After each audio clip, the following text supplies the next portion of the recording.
सबसे पहले आप सभी को मेरा प्यार भरा नमस्ते। स्वागत है आप सभी का मेरे YouTube चैनल मीरा देवी मंडियाली ब्लॉगर में। तो कैसे हो सब लोग? मैं उम्मीद करती हूँ आप सभी अच्छे होंगे। और अभी दोपहर के 11 बज गए हैं। तो आज मैं हरदीप को डिपू में राशन लाने के लिए भेजूंगी, क्योंकि हमने अभी डिपू से राशन लाया हुआ है। हमारे ना घर का काम चल रहा था, तो हमें टाइम ही नहीं मिल रहा था डिपू से राशन लाने के लिए। और राशन लाने का काम जो है ना, वो हरदीप ही करता है आजकल। और मैं तो कई सालों से डिपू में अभी गई ही नहीं हूँ। पता नहीं, मुझे 4-5 साल हो गए होंगे डिपू गए हुए। पहले तो मैं ही जाती थी, लेकिन अब ना मैंने डिपू जाना ही छोड़ दिया है। ये तो मुझे ना सामान उठाया नहीं जाता, तब नहीं मैं ज़्यादातर जाती हूँ। फिर अगर मैं जाऊँगी तो वो सामान खरीद करके रख लूँगी, फिर लाने के लिए तो घर से ही जाना होगा किसी और को। मतलब जैसे अभी तो हरदीप है घर में, तो यही जाता है। तो तब फिर उस वजह से हम क्या करते हैं कि हरदीप को ही भेजते हैं। ये खरीद करके सामान उठा करके ले आता है घर को। तो वीडियो में आगे बढ़ने से पहले आप लोगों से निवेदन है कि अगर आप लोग मेरे चैनल पे पहली बार आए हैं तो चैनल को जरूर सब्सक्राइब करके जाइएगा, और साथ में वीडियो को लाइक शेयर और एक प्यारा सा कमेंट भी कर दीजिएगा मुझे। तो आज मैं जा रहा हूँ सोसाइटी में राशन लाने के लिए, और आज मंगलवार है शायद। और वैसे 25 या 23 तारीख को ले आना था हमने। 23 तारीख को था संडे। संडे को मिलता था हमें राशन, लेकिन उस दिन हमारे मिस्त्री आए थे, तो मुझे मिस्त्री के साथ में काम था, तो उस दिन हम ले नहीं पाए थे। और फिर 27-28 के बाद नहीं मिलता है राशन। तो आज मैं जा रहा हूँ। आज है 25 तारीख। मैंने बोला कि ले आते हैं, क्या पता आज मिल जाए।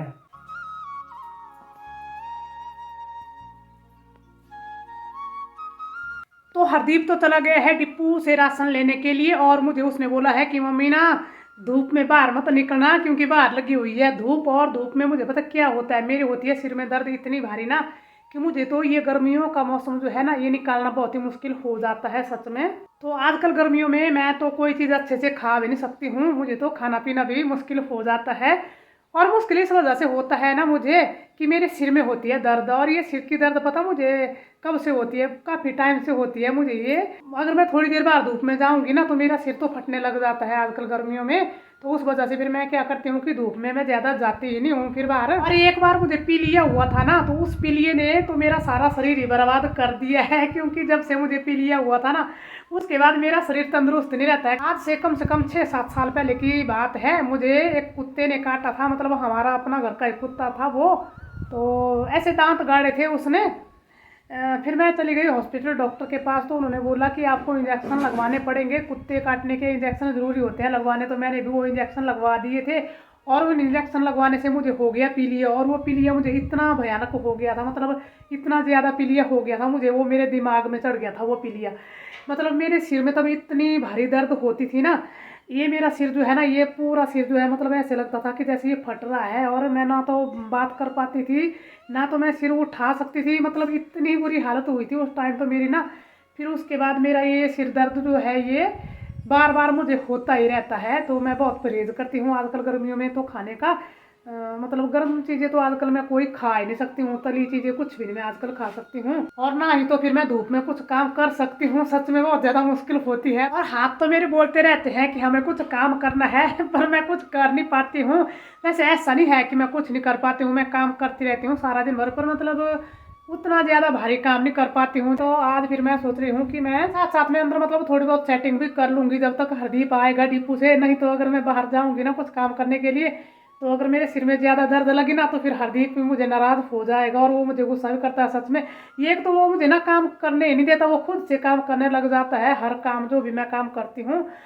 तो वहाँ पे मेरे पास वो खुद आ जाता है। उसको पता होता है कि मम्मी की तबीयत जो है एकदम से ख़राब हो जाती है। तो वो सच में बहुत ही ज़्यादा ध्यान रखता है मेरा। जैसे कि माँ बाप अपने बच्चों का ध्यान रखते हैं ना, छोटे बच्चों का, तो वैसे हरदीप मेरा ध्यान रखता है। उसको इतनी फिक्र रहती है कि मम्मी की तबीयत पता नहीं कैसी है, कैसी हो जाएगी एक पल में। और फिर मेरी वजह से वो कहीं जा भी नहीं पाता है। उसको लगता है कि अगर मैं कहीं जाऊंगा तो मम्मी घर में ज़्यादा काम करेगी और फिर मम्मी बीमार पड़ जाएगी, ऐसे लगता है उसको सच में। वो अभी वो राशन लाने के लिए गया है, तो ऐसे बोल के गया है मुझे कि मम्मी बाहर बिल्कुल भी मत निकलना धूप में, अंदर ही रेस्ट करना।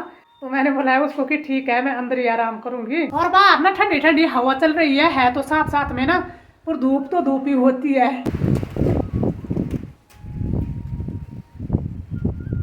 और हवा तो हमारे यहाँ पे इतनी तेज होती है ना कि पत्थर भी उड़ने लग जाते हैं जब यहाँ पे हवा लग जाती है। तो अब मैं भी हरदीप के आने का इंतजार कर लूंगी। और पहले तो मैं थोड़ी देर यहाँ पे कमरे में कपड़ों की सेटिंग कर लूँगी, क्योंकि बहुत सारे कपड़े वगैरह बिखरे होते हैं। तो ये भी अंदर बैठे बैठे मेरा एक काम हो जाएगा। बाहर तो धूप में मैं कुछ कर नहीं पाऊँगी, लेकिन अंदर कमरे में तो छाया है, तो यहाँ पे बैठ करके सेटिंग का काम हो जाएगा आराम से। तो हरदीप डिपू से राशन लेकर के आ गया है और राशन के बोरे यहाँ पे रखे हुए हैं, उसने गेट के अंदर कर लिए हैं। और हरदीप ऊपर छत पे चला गया है, ऊपर हमने सीमेंट रखा हुआ है तो उसको ढकने के लिए चला गया है वो, क्योंकि बाहर ना मौसम खराब होने लग गया है। तो हमें बहुत सारे सामान है बाहर से उठाने को, तो पहले तो जल्दी से बाहर जो भी सामान है उसको उठा लेंगे। और यहाँ पे गेट पे एक थैला टंगा हुआ है, तो इसमें ना पटाखे रखे हुए होते हैं, ताकि बाहर ना लंगूर आए तो यहाँ से हम जल्दी से पटाखे निकाल करके लंगूरों को भगाने के लिए बाहर पटाखे फोड़ते हैं। तो तभी इसको यहाँ पे ही लटकाया हुआ है, नहीं तो फिर ना पटाखे मिलते नहीं है अंदर जब जल्दी लगी होती है। तो वहाँ पे मैंने कपड़े धोए हैं और ये कल के धो करके रखे थे, ये सूख गए हैं बढ़िया से। पहले तो इनको उठाना है। और यहाँ पे सीमेंट की बोरियां रखी है मैंने धो करके, तो इनको भी मैं इकट्ठा करके यहाँ से उठा करके ले जाऊंगी, अंदर रख लूंगी इनको भी।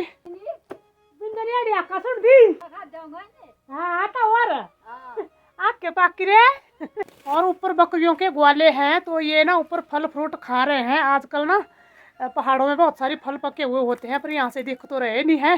तो सारा सामान उठा करके मैंने यहाँ पे अंदर रख लिया है, और गेट के अंदर करना होता है एक बार ना, फिर निश्चिंत हो जाते हैं। अब यहाँ से बाद में उठा लेंगे इसको आराम से, क्योंकि अभी हमें ना घास भी उठाना है। तो अब मैं और हरदीप ना घास उठाने के लिए जाएंगे, क्योंकि मौसम होने लग गया बहुत ही ज़्यादा ख़राब। तो हरदीप तो रेडी है घास को जाने के लिए सिर्फ ये मेरा इंतज़ार कर रहा है। तो मैं गेट को कर लूँगी पहले बंद, तब जाएंगे हम घास लाने को। और आजकल बढ़िया सिस्टम हो गया है हमारे भी ना, हम जल्दी से एक गेट बंद करते हैं और चले जाते हैं फट से काम करने को, नहीं तो सारे दरवाजे बंद करने पड़ते थे पहले ना, तब जाना होता था काम को, तो लेट हो जाते थे फिर। तो अब मैं 2 पल्ली ले करके चल पड़ी हूँ जल्दी से घास का गट्ठर बांधने को। और घास हमने ना घर के नज़दीक में जो भी था उसको बेच दिया है। वैसे आज तो हमें घर के नज़दीक में ही है घास, वो हिलाना है। थोड़ा सा छोड़ दिया था मैंने घर के नज़दीक में, बाकी तो हमारा घास थोड़ा सा घर के साइड में है।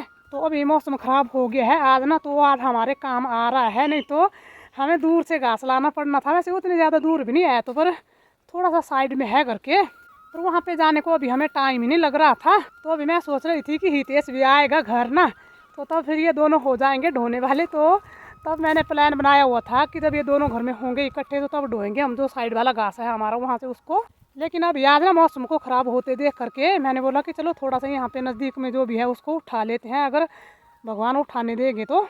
और बारिश भी अच्छी है, तो अगर होती रही ऐसे 2-3 दिन बाद ना। तो ये रहा पीछे हमारा घास, इन 2 पेड़ों पे दिखाई दे रहा है, और एक पेड़ पे नीचे भी है थोड़ा सा। तो यहाँ पे 3 पेड़ों पे है हमारा ये घास, और इसको मैंने स्पेशल इसीलिए ही छोड़ा था कि किसी दिन अगर हम दूर से घास ना भी ला पाएँ तो इसी को यहाँ से उठा करके जल्दी से ले जाएंगे। तो जल्दी से यहाँ पे गट्ठर बांध लेंगे, नहीं तो ऐसा ना हो कि कहीं पे बारिश गिर जाए तो घास भीग जाएगा। तो एक गट्ठर तो घास का बांध करके मैंने हरदीप के पास दे दिया है, इसको ये ले जा रहा है घर को। वैसे है तो नज़दीक में ही है, ज़्यादा दूर तो ले जाना नहीं है। टोकरू वहाँ ले आऊँगी, फिर तू चली जा, चरसटी दे दो। और ये ना गोबर भी लाया था साथ में खेतों को डालने के लिए, तो टोकरा भी ले जा रहा है साथ साथ में। मैं बोल रही हूँ कि इसको रख दे, मैं ले जाऊँगी। तो जितने को हरदीप आएगा ना उतने को मैं यहाँ पे और गट्ठर घास का बांध लूँगी। और घास यहीं पे ही है नीचे पेड़ पे, और मौसम का थोड़ा सा डर लग रहा है कि कहीं बारिश गिर ही ना जाए, तो जल्दी जल्दी से बांध रही हूँ। वैसे है तो मैं भी, और इसको फिर घर में जा करके अभी उठाना भी है, अंदर भी रखना है। 2 गट्ठर लाए हरदीप ने घास के, और उनको तो हमने अंदर भी रख लिया है। और बारिश न गिरने लग गई थी, तो अभी मैंने हरदीप को दूसरा गट्ठर बांधा था, उतने को बारिश की बूंदें गिरने लग गई। तो फिर हम ना दौड़ते हुए आए घर को, और सांस भी फूलने लग गई। जल्दी जल्दी यहाँ पे जो घास रखा था ना उसको उठा लिया, अंदर रख लिया। और मैंने बोला कि कहीं हमारा घास ना दरवाजे के बाहर ही ना भीग जाए, तो जल्दी जल्दी से उसको तो हमने उठा लिया, अंदर रख लिया। और अभी ना थोड़ी देर हम आराम कर रहे हैं। हरदीप तो यहाँ पे बैठ गया है, क्योंकि घास का गट्ठर उठाया था इसने ना। और ये दौड़ते हुए आया, भागते हुए, मैं भी भागते हुए आई। मैं तो खाली आई, मेरी तो वैसे भी सांस फूलने लग गई थी, लेकिन इसके पास था घास का गट्ठर, तो इसके तो हो गए बुरे हाल दौड़ते दौड़ते। तो अभी थोड़ी देर आराम कर लेंगे। और जो बारिश गिरने लगी थी ना, तो वो भी अभी थोड़ी देर के लिए रुक गई है, तो अभी थोड़ी देर हम भी देख लेंगे। अगर बारिश ना लगी तो अभी हमें फिर से और घास ले आना है, क्योंकि वहाँ पर 2 गट्ठर और हो जाएंगे जहाँ से हमने अभी ये घास उठाया है। पर थोड़ी देर इंतज़ार कर लेंगे, देख लेंगे बारिश का भी क्या बोलता है मौसम। तो अभी आराम भी हो गया है थोड़ी देर, और शाम के 5:45 बज गए हैं, तो मौसम भी थोड़ा सा भी मतलब टल गया है जो बारिश लगी है। तो अभी मैं और हरदीप क्या सोच रहे हैं कि पशुओं को बांध लेंगे हम बाहर, फिर उसके बाद जाएंगे जो भी हमें घास रह गया है लाने को 2 गट्ठर। और नज़दीक वाला घास ना हरदीप को आज ही है लाने को, बाकी थोड़ा सा साइड में ही मिलेगा अब जब भी घास लाना होगा तो। और अब ये गोबर भी उठाने लग गया है तो हरदीप बोल रहा है कि मैं साथ साथ में गोबर भी ले जाऊंगा। वैसे एक टोकरा तो अभी भी ले गया था ये जाते जाते, तो फिर से जाएंगे घास लाने को ना, तो तभी फिर से ले जाएगा जाते जाते। इस तरह से दोनों काम इकट्ठे हो जाते हैं फिर। तो पशुओं को बाहर बांध करके अब मैं फिर से चल पड़ी हूँ पल्ली ले करके। और भगवान ने मौका दिया है ना थोड़ा सा, तो जो घास उठाने को बचा है उसको उठा ही लेंगे। और हरदीप पशुओं को पानी पिलाने के लिए ले जा रहा है, मैं जा रही हूँ आगे आगे गट्ठर बांधने के लिए। और काम तो करके ही होगा, ऐसे तो होगा नहीं, तो घास तो लाना ही पड़ेगा। आज नहीं लाएंगे तो फिर कल बारिश से भीग जाएगा ना, तो तब तो फिर सुखाना पड़ेगा, तब तो बहुत ज़्यादा लफड़ा हो जाएगा। तो इसलिए उससे तो अच्छा है कि अभी ले आते हैं। तो जो अभी घास रह गया था उठाने को उसके गट्ठर बांध करके मैंने रख लिए हैं। हरदीप उनको ले जा रहा है, वैसे 2 ही गट्ठर हुए हैं छोटे छोटे। तो यहाँ पे दराटी लेके आई हूँ मैं, और मैं थोड़ा सा यहाँ पे ना अपनी भैंसों को घास निकालूंगी। यहाँ पे हमारा हल्दी का खेत है तो इसमें गुम्बर वगैरह घास उगी हुई है। और अभी हमने हल्दी भी नहीं निकाली है, तो किसी दिन इस हल्दी को भी निकालना है यहाँ से। तो पहले खेत की सफाई करनी पड़ेगी उसके लिए तो। और इस घास को आजकल पशु खा लेते हैं, तो चलो पशुओं का भी पेट भर जाएगा और खेत भी साफ हो जाएगा हमारा। तो अभी शाम के 6:45 बज गए हैं और हमारा घास का काम पूरा कंप्लीट हो गया है। तो अब हम भी बाहर से फ्री हो गए हैं। अब हमें भी अंदर ना खाना बनाने का काम बचा है सिर्फ, बाकी साथ साथ में अपनी वीडियो एडिट करनी होती है, तो ये वाले काम बचे हैं हमें। बाकी साथ साथ में ना प्लस्तर को पानी भी डालना होता है, तो पानी डालने का काम तो हरदीप ही कर लेता है। वैसे मैंने तो अभी 2 दिन ही पानी डाला प्लस्तर को, जब हरदीप कल ना रेस्ट कर रहा था तब, और आज डाला था सुबह। और 2 दीवारें हैं हमारी अभी जो भी ताज़ी ताज़ी प्लस्तर की हुई है, तो एक ये वाली है टीप की है इसमें, बाकी ऐसी दीवार एक परली तरफ को है। तो इन 2 दीवारों को भी हमें पानी डालना होता है। बाकी और तो सूख गया है प्लस्तर हमारा, तो उसको इतनी ज़्यादा ज़रूरत नहीं रही है अभी पानी डालने की। और हाँ, यहाँ पे हमारी ना एक दीवार है ऊपर वाली, इसको हमने प्लस्तर नहीं किया हुआ है। तो हमारी एक दीदी ने पूछा था कि एक दीवार को आपने प्लस्तर क्यों नहीं किया है, तो इसको ना कलर करेंगे हम ऐसे ही। वो मिस्त्री ने भी बोला कि इसमें कलर हो जाएगा तब ये बढ़िया लग जाएगी, और इसकी चिनाई भी बढ़िया है साफ, मतलब बाहर वाली साइड से, तो तब छोड़ा है इसको सिर्फ कलर ही करना है। बाकी तो सारे घर में प्लस्तर अभी हमने करवा लिया है, तो उस वजह से नहीं इस वाली दीवार को प्लस्तर किया था हमने। तो यही थी मेरी आज की वीडियो, और आज की अपनी इस वीडियो का करूँगी यहीं पे एंड। उम्मीद करती हूँ आपको वीडियो अच्छी लगी है। अगर आपको वीडियो अच्छी लगी है तो वीडियो को लाइक शेयर कमेंट, और जो लोग चैनल पे पहली बार आए हैं तो वो चैनल को ज़रूर सब्सक्राइब कर दीजिए। तो अब हम मिलेंगे आपसे एक नई वीडियो में, तब तक के लिए जय देव भूमि हिमाचल प्रदेश।